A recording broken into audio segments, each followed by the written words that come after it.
What is going on, Cubs fam? We are back for a Mandalorian Season 3 review. Man, this sounds amazing to my ears to be here for the Mandalorian, to be discussing new Mandalorian content. I was a big fan of this episode. It wasn't perfect. I actually thought out of the 3 season openers, it was probably the weakest one, but that's not really saying a lot because Season 1, Episode 1 gave us actual Grogu, which blew everyone's mind. And Season 2 had the fight with the Crate Dragon in Episode 1. And so for this to be not the best one out of the 3, I think that's probably okay. I still consider it a great episode. I have a lot of questions, and we're going to review that from here. Also, I want to apologize. I've been MIA from the channel for here quite a while. My wife and I welcomed our 3rd daughter into the world on Super Bowl Sunday, actually, and pretty much since that happened, my life has been turned upside down, and I've had no time to make videos. But we're back. We're going to be making videos now about the Mandalorian episodes, and we're going to be getting geared up for Jedi Survivor, which I'm really excited to talk a lot more about. So, without any further ado, let's get into the episode. Now, I want to know, of all of you, who thought this boy... Oh, yeah. Spoiler alert. That's in the title. Is it too late? I spoiled it. There's a boy with long hair who kind of looks like a young Kylo Ren here. It's not Kylo Ren. I assumed that this was going to be a young Din Djarin at the beginning of the movie. I thought this was a flashback. We see the armor. She's getting ready to give him a helmet. First clue probably should have been that the helmet was different than Din Djarin's helmet. I thought, oh, maybe he got a new one when he got older. No, this is not going to be Din Djarin. This is somebody else entirely. But it was an interesting way to kind of set up the season to see this cult that the Mando has been a part of is in full swing. The cult to which he is now an apostate. And I will have to own that there's part of me that relates with where the Mandalorian's at in some ways, and also feels this tension. The word apostate triggers a lot of things in me. I have recently left a religion. Sometimes that word gets tossed around. And I'm kind of like, Mando, do you really want to go back to that thing that people are calling you an apostate? And his big effort here is to kind of get back into the good graces of the cult. And we'll talk more about this in a little bit, but there's obviously this setup that seems to be happening between Bo-Katan and the Mandalorian and his cult. I don't know if that's happening or not anymore based on kind of where we saw Bo in this episode, but I'm really curious to see, is Mando really going to go back to this cult of the Watch, or is he going to kind of notice their dogmatic ways? Is he going to break free from that? I think I'm cheering for him to break free from that, but I also want to acknowledge that I kind of have my own little bias because of, my own kind of situation. I'm really, really hype about this scene right here as well. Some people don't love the space whales, or I think they're called Purrgil, if I remember right. This is a nod in I could be wrong, but I just feel like this is a nod to where things are building in the Mandoverse, which seems to be towards Thrawn. In Season 2, we saw the fight with Ahsoka Tano. We saw the name drop of Thrawn. We know we've got the Ahsoka thing coming. And when was the last time we saw Thrawn and Ezra Bridger? But when they were escaping on the Purrgil, that was the last time we saw them. And so maybe I'm reading too much into this. Also, this is just kind of a nice little nod to Rebels. To my knowledge, I think this is the first time we've seen Purrgil in any sort of live action. I'm pretty confident that's true. Somebody tell me if I'm forgetting something, but it's awesome. The more uniformity we have in the Star Wars universe, I think the better. And so seeing some of those things come from the cartoons to the live action is always really exciting for me. I was really, really hype as well about Navarro in this episode. Something that I really felt like, in general, the cinematography in this episode was a step up. It felt to me like they were really getting out of the volume a lot more, which is nice. The volume is great technology. It's awesome, but just go watch Kenobi and tell me what it looks like when you overdo the volume. Navarro felt like an awesome world-building moment for them to show, which they've done that from Season 1 to Season 2. Navarro expanded a little bit, and now Greef Karga, and what he's doing in the... isn't he calling himself not the magistrate, the high magistrate? He wanted to have that emphasized, and it didn't seem to get emphasized enough for our boy Greef Karga.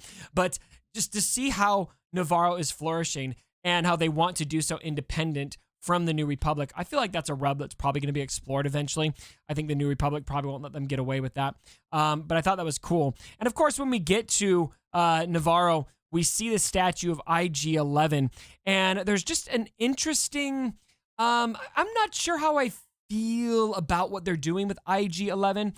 I liked the direction at first because obviously the Mandalorian, he's learning to go to the surface of Mandalore, to bathe in the waters underneath the mines. He needs a droid of some kind to kind of test things out, make sure it's not too poisonous, because there's rumors that Mandalore has been poisoned and it's uninhabitable. You can't really go there right now, from what it sounds like. And so IG-11 seems to be that droid. Now, it makes sense to me. Mando's motives make sense to use IG-11 because if you follow his story, he does not trust droids for a number of good reasons. That's episode 1, season 1, where we really see how much he distrusts those droids. When that cart comes by, it's got that astromech droid, and he's like, no droid. So he takes, what's his name's character?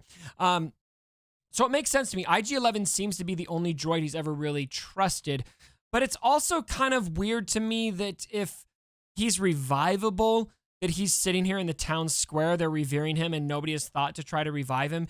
And then Grief Karga's all like, oh, there's nothing we can do, but, oh, well, actually there's some Inzellans over here that can maybe take a look at him. Of course, they're unsuccessful, and he's going to maybe go on a side quest here to find a part, and I think we probably will see IG-11 maybe revived. But it just felt like kind of weird to have that be thrown in there, and then he's just back to his default programming. It's kind of like a dead end.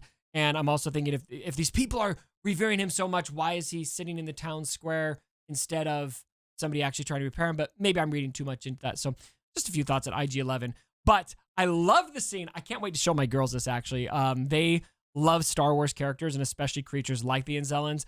I thought Grogu, this moment in particular, Grogu coming from behind and giving him a bear hug. I thought it was really cute and fun touch to the episode that I found really satisfying.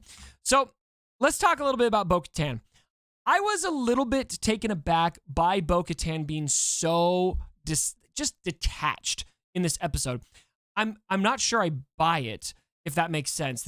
I mean, she seems defeated, but it seems out of character for her to just be completely throwing in the towel and giving up. Now, maybe that is where she's at. Maybe she is just that discouraged right now. But I see either one of two things happening from here. Either one, she's going to end up teaming up with Mando, or two, what I think is more likely is we're leading to this clash between her clan. Whatever's happening there, it sounds like they've all kind of ran away from her. But I still feel like there's got to be some kind of clash between her clan and this cult, the Watch that the Mandalorian is a part of. I don't know exactly how that's going to resolve, but this, I wasn't expecting quite this for her to just be seemingly giving up, sitting in this castle, just kind of chilling. And so I'm really not quite sure what to make of Bo-Katan in this episode, but I feel like there's more to the story here that they're not showing, obviously. Also, I really thought that this random line about Cara Dune was just funny. I'm not going to get into politics here, my friends. Please don't get into the politics either. But it's just funny to me how it's like, all right, we all know Gina is out, and Grief Karga is just going to be like, oh, or Mando asks, like, whoa, what about Cara? What about Cara Dune? Use her as your marshal. Oh, well, she got called into special ops. Done. It's just one line. Raise your lightsabers for Cara Dune. All right. And then finally, I thought the star fight in this episode was incredibly exciting. We really got to see Mando show off that N1 starfighter in a really satisfying way and see how talented of a pilot he is. He picked off those pirates like they were absolutely nothing, hiding behind these asteroids and just popping out there, taking them out like flies. I thought it was a really exciting bit. Gave me vibes of the asteroid field with Obi-Wan and Jango Fett in Star Wars Episode 2, and I thought it was great. So overall, really good episode. I was pretty excited about a lot of the things. I would say that as far as like the intrigue for this season versus the other seasons, I don't think that this episode packed as much of a punch, again, like the season openers for the other two seasons went. But again, I have to juxtapose those two things because the other two season openers were so good. We had Grogu, we had Krayt Dragon, Boba Fett, and Cobb Vanth in those episodes. And so, can we really expect it to hit that level again? I don't know. In some ways, I'm kind of glad that they didn't, because I think it leaves room for bigger punches to hit in subsequent episodes. So anyway, those are my thoughts. I'm going to give the episode, I don't know, 8 out of 10. Pretty happy about it. Really intrigued. Can't wait for more Mandalorian content. So what do all of you think about The Mandalorian Season 3, Chapter 17, The Apostate? Let me know down in the comments below. And as always, my brothers, don't forget,